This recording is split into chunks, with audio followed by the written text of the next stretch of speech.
This may not look like it's part of a lake, but it is. Actually, it's part of the spillway and the natural falls at Lake Sequoyah in Fayetteville. And that's just for starters. There's also a really neat trail that goes around about halfway around the lake that we're going to go and check out.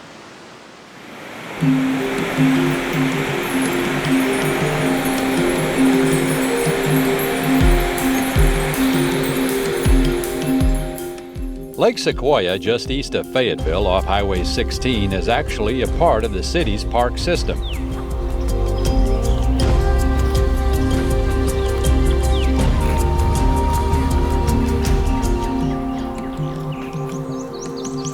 Lake Sequoyah used to be one of the water supplies for the city of Fayetteville, and of course when we had that some time ago, a lot of land was acquired around the lake to help protect the watershed of the lake. This lake's very unique. The middle fork of the White River and the east fork of the White River come together to make this lake.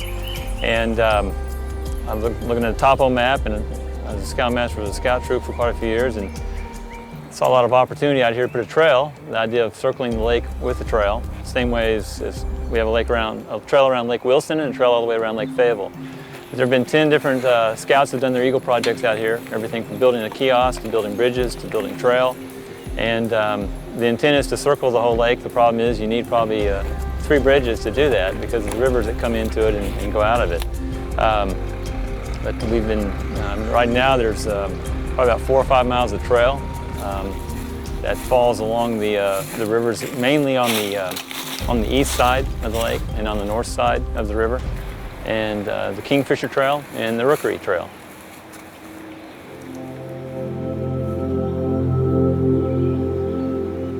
The 2-mile or so round-trip Rookery Trail leads to a great blue heron rookery, where you can take a break before heading back and observe these wonderful birds on their nests.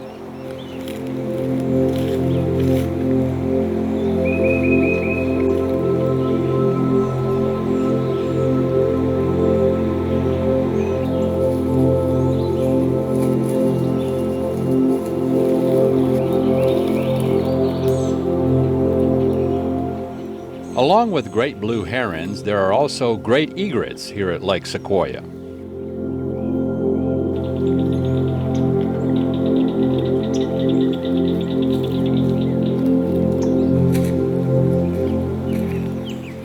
A diversified habitat and then some is what you can expect at Lake Sequoyah Park. Very much so. It's you've got farmland, you've got river bottom, and then up on the here we are on the west side of the lake. What's ironic is just down from here used to be a bluff. The river came right along the blow here, but the bluff's no longer there, but the buzzards still roost down here as if there were a bluff here. And it looks like just the top of a hill, but yes, it's very diverse. There's about a dozen islands on the southeast edge of this lake, and wonderful habitat for waterfowl. Pelicans roost here on their way as they migrate, white pelicans, great blue herons, turkey vultures, black vultures, wood ducks, a lot of waterfowl. And besides the trail, you've got fishing, you've got kayaking.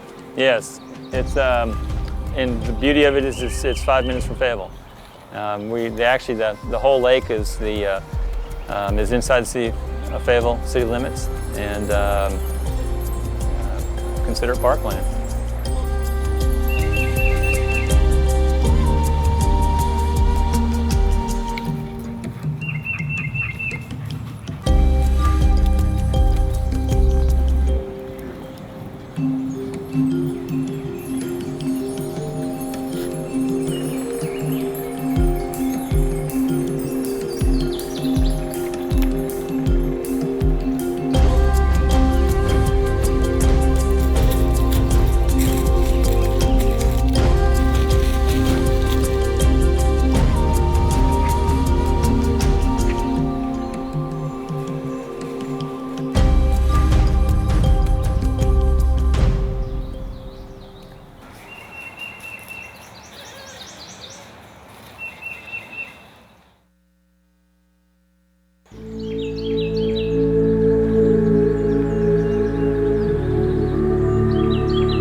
It's one of those lesser-known mountain streams that just cries out for you to come and experience its beauty and seclusion.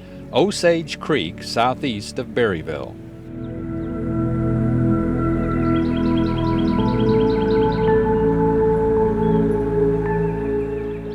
If you enjoy floating, and if you like to fish on top of that, then float fishing is the way to go on Osage Creek.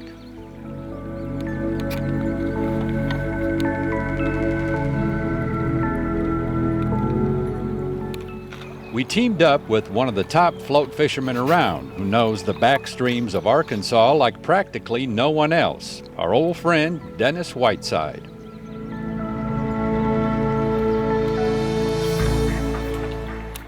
Chuck, I got started fishing, you might as well say, because of my grandmother. Grandma Whiteside loved to fish, and when I was with her on the old farm, we would go down the Little Black River, and she'd have a cane pole and bobber and hooks, and we'd go after goggle-eye.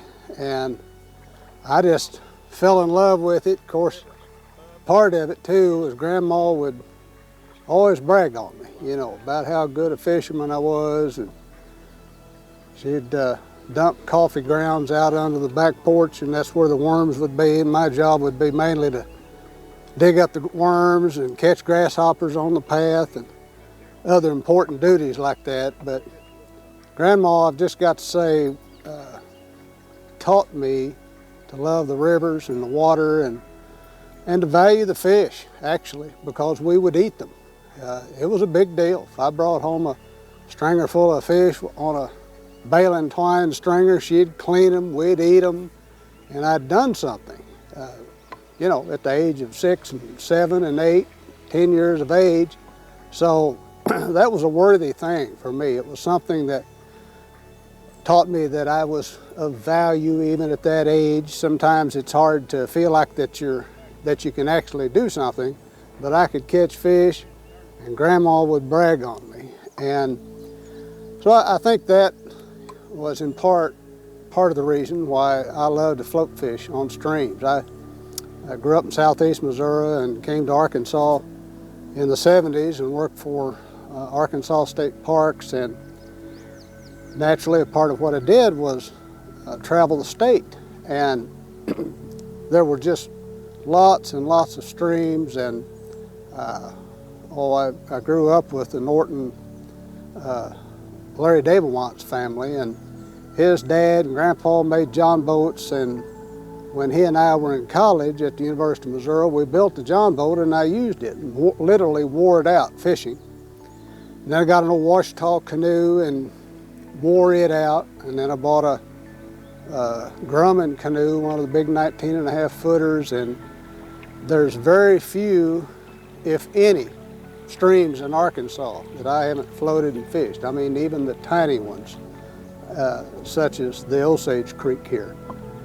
And I, quote, found Osage Creek back in the 90s, actually. I had driven over it many times and just hadn't paid any attention to it. And finally I decided to just get off the road and go to looking at it. And there are county roads that follow this little old stream pretty much from one end to the other, not completely. But when I got to looking at it, I thought, I just can't believe that. Many people have heard of Mount Judy and that valley and Lost Valley on the Buffalo River. Well, to me, this is an overlooked valley.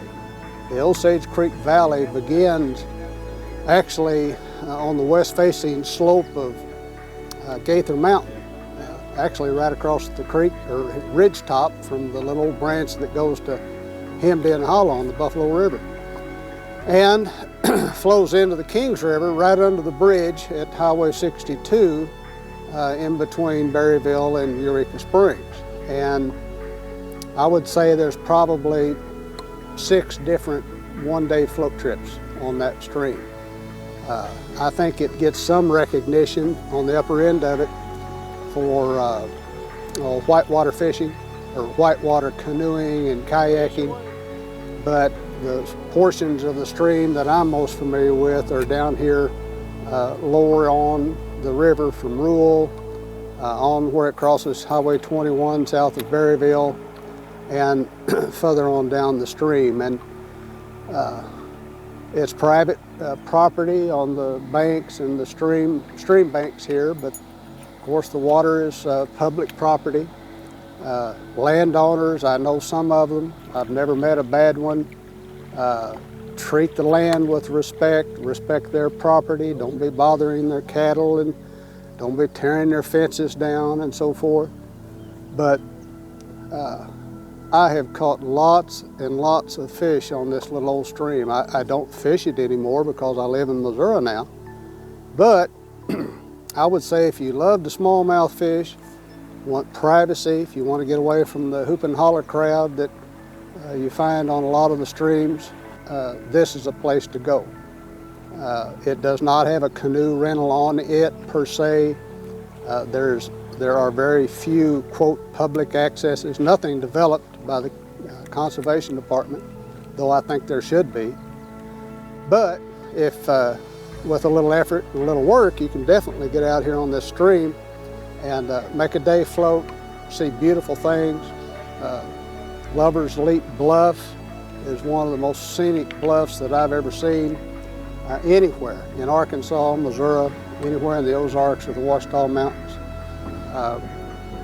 There's springs along the way, great blue heron rookeries and the tops of sycamores. You'll see eagles, and we've seen osprey today, and we're listening to a tufted titmouse right now. I mean, there's all kinds of wildlife out here. It's wonderful. You've got privacy, you've got quiet and peace, and I love it. I could talk all day about it and bore you to death, but it's a wonderful stream and relatively unknown. And I thought I would share with everybody. I love to explore Arkansas, and I appreciate your program and what you're doing and what you've done. And since the 70s, since I lived in Arkansas for 30-some years and raised my family here, I've done a lot of exploring on my own. And since retirement, I have a guide business that I run in Missouri. I don't guide here in Arkansas anymore, but I come down here and fish with my sons. And in this case, you wanted to see a neat place. I thought this would be an excellent stream that you could come and shoot some footage. I could tell you about it. And it's a stream that you can float, and as you learned today, a lot of it you can drive and actually see from a vehicle. It's county roads, dirt roads, but that's part of exploring. If you want to get out and see this stuff, you got to get out there and do it.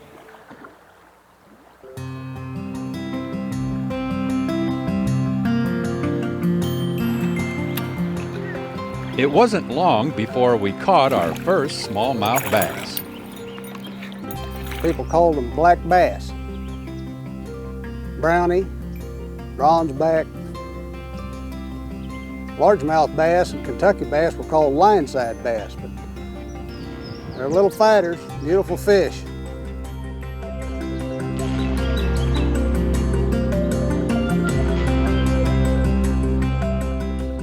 During our float fishing excursion, Dennis wanted to show us one of the springs along Osage Creek.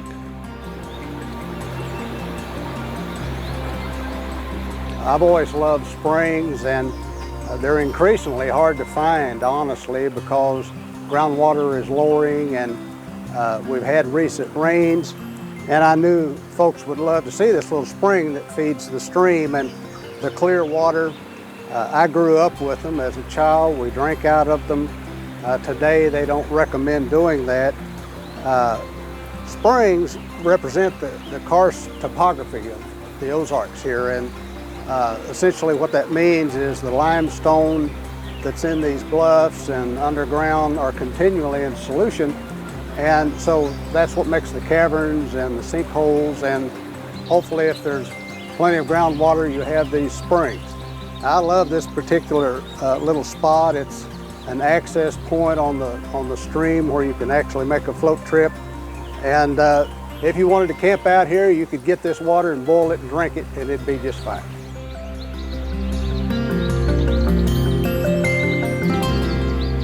Dennis also wanted to point out to us something else that occurs along secluded streams like Osage.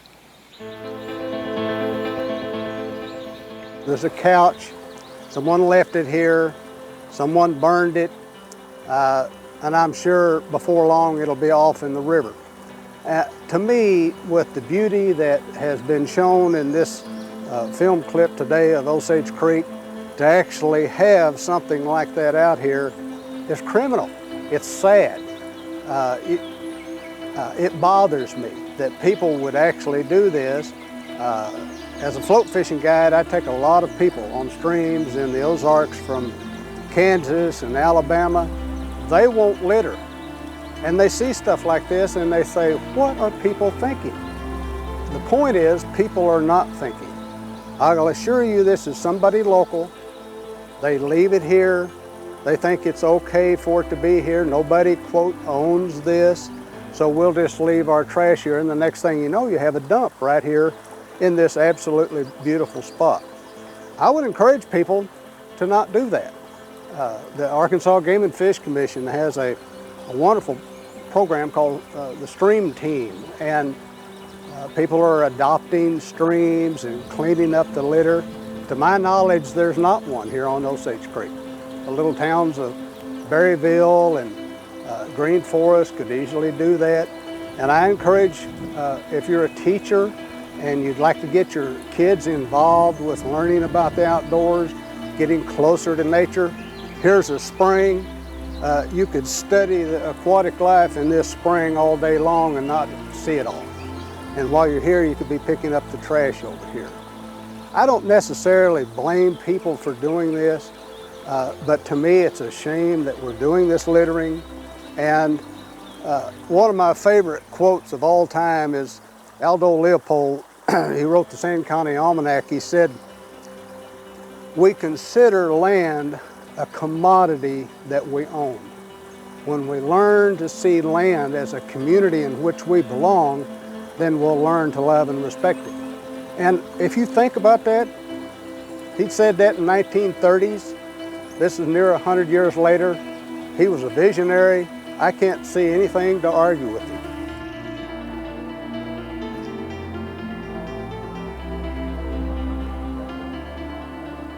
And if the burned out couch wasn't enough, farther down the stream we came upon this, a rusted out car of all things, reaffirming the problem in the natural state Dennis was talking about.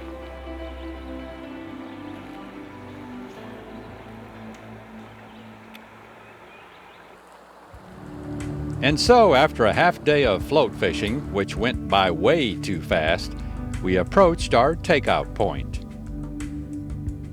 Well, there's our destination. That's where we're headed to take out. We've had a float trip on the Osage Creek, and that's how they're conducted.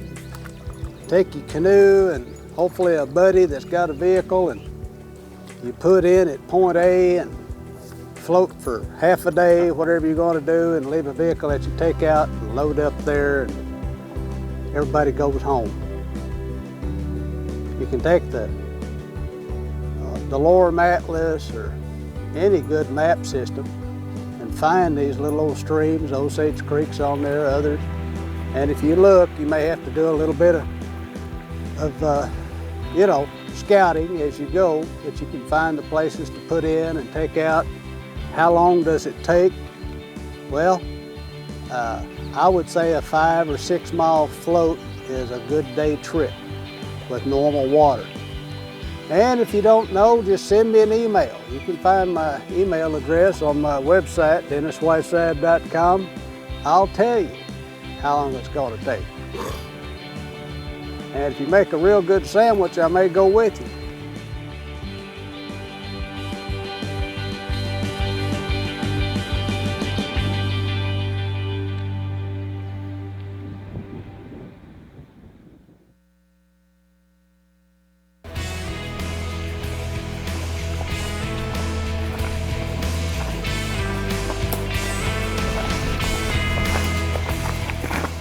It began innocently enough, looking like a stroll through the park.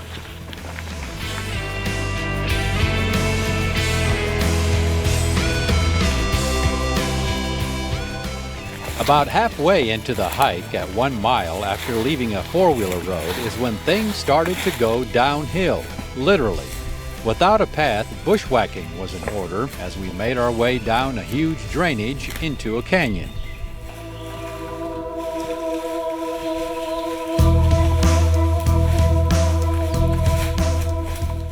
We tagged along with a father and son outing to the Rock Creek Valley area in the Ozark National Forest southwest of Deer, not to be confused with the Rock Creek Natural Area south of Hardy.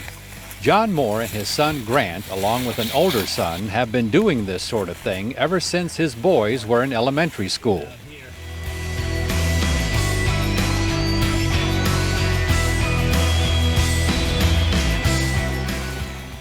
Grant and his older brother have been hiking with us from an early age, I'd say 6 years old and on. It gives them the different perspective, doing this, more so than what they, learn in school about nature and, the outdoors. I'm sure they get to see these things firsthand.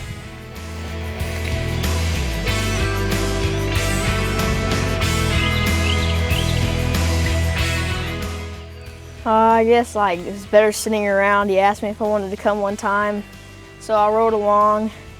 I hated the rides here, but as soon as we got here, started hiking around. I like to climb on the rocks and jump around. And even my older brother, he'd come with me and he'd jump around too, so we both enjoyed it, and that's why we started coming along with our dad. Yeah, there's a lot of stuff to climb on here. A lot of neat rocks. Yeah. I don't like to climb those. They're kind of too big. Yeah, that one there may be a little bit too dangerous to free climb. Yeah. But it's kind of, I guess, it goes along with what you learn in school, about nature and the outdoors, and you get to see it, firsthand. Yeah, I guess I'm sort of lucky. I have a dad has a hobby of this, and I don't get to see it in the books. There you go. See it in real life too. That's right.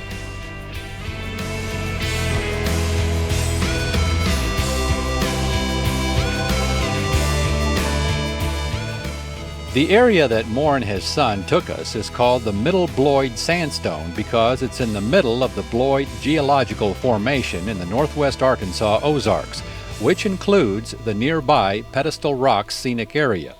In general, this entire area features impressive rock formations and towering columns in shape of pedestals.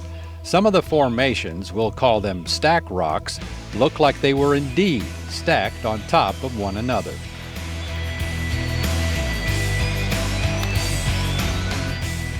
Also, add to all of this are waterfalls.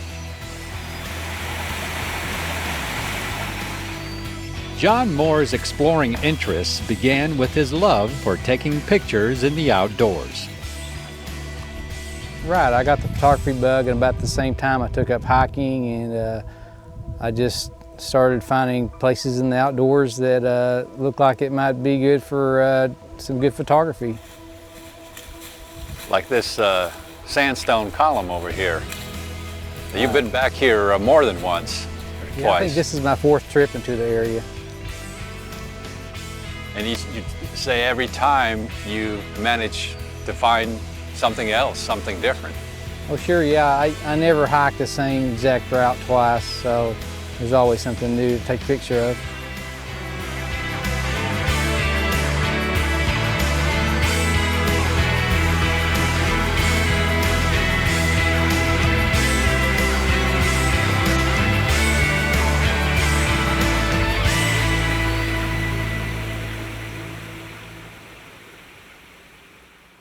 So if you're the more adventuresome type and would rather blaze your own trail, then explore for yourself the Rock Creek Valley area in the Ozark National Forest near the community of Deer. And for the GPS coordinates, which you will need, plus information on our other destinations, visit our revamped website at aetn.org/exploringarkansas. And we'll see you again the next time for another exciting adventure on Exploring Arkansas.